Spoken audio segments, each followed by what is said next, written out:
describe, what is your concern? When I go down for a squat, it hinges down to the hinge, and I'm not an even squat, I hinge to the left. Okay, so what she's saying is that, so today we're looking at some CrossFitters to identify some concerns with some lifting. First we have to fix that, there we go. So Christy just said that when she squats down at the very bottom, she feels herself hinge to the left when she squats. So we're gonna look at this a couple times. We're gonna see what's going on with her, and then we're gonna try to treat it and then see if she can fix this very quickly, okay? Great. So do you actually have any pain? No. Okay. Any history of concerns, like an injury or anything? No, no. Okay. I do tend to have sciatic issues on the same side. Okay. So she said she has some sciatic issues on the left side as well. So let's go ahead and watch her squat. I'm gonna come back by you here, by the camera, so we get to all watch. You see how that left hip drops a little lower than the right hip when she goes down. And I would say, I would want to even bring your attention more to how much she's crunching on her right low back with that. Go ahead and do one more there. Okay, and what do you feel there? It doesn't feel abnormal to me.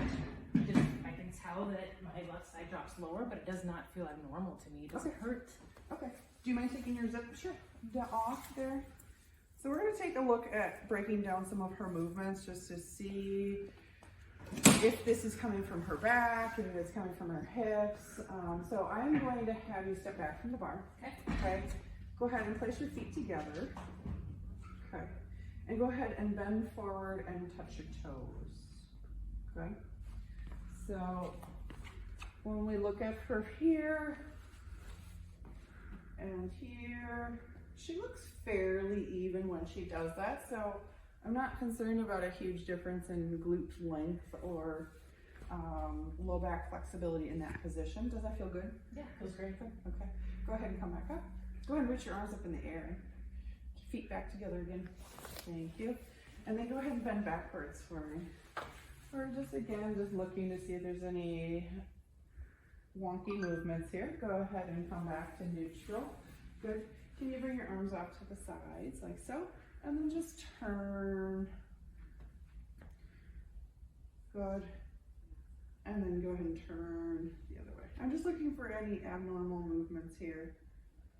Good. I'm going to step back and let you go to the right again. Okay. Good. And then go to the left again. And I just see just a little bit of a shift there. She goes to the left. She wants to kind of throw herself off center there. Can you spread your feet wider? There you go. And then arms overhead. Can you keep your arms up overhead as you squat down as far as you can go? Okay. Good. And again, I'm just stepping back. Go ahead and squat again. And give me one more. Can you hold it down there? So the first couple, she was a little bit better. As she's tiring, she's doing it worse. Go ahead and come back up. Notice how she's, and if you were at a different angle here, you would see that. Go ahead, one more time overhead here.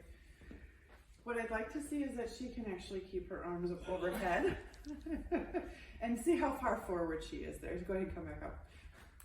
Okay, so Chrissy, what we're looking for there is that we could keep our arms straight up overhead as we go straight down instead of being collapsing forward into that position. So we have some mobility issues going on here. What did you feel when you were trying to keep your arms straight up overhead there? It was too tight. Too tight. Roll forward. Right. So she's feeling off balance because she just feels too tight. So she wants to fall forward. So I would suspect that she does have some tightness through her lats specifically when she's doing that, maybe a little weakness as well. So what we're going to do is just try to treat lats real quick. Okay. See if we can clear that up. I also want to just quickly look at some hip movement, just lying down. Do you mind lying on the floor right there? Okay. So just take a nap there. I'm just going to do a little physical exam of her hips just to see if there's anything catching in her hips that might make her want to shift off to the side. Any discomfort with that? A little Okay. bit discomfort. So I'm just going to check range of motion. She's got great external rotation. She has 0 internal rotation on her hips there, at least on her right hip. So in physical therapy, what we would do is really just assess what joint or what muscle or what motor control is really causing that dysfunction. Now, do you feel that one's just a little bit tighter? And here, she actually does have internal rotation on her left hip.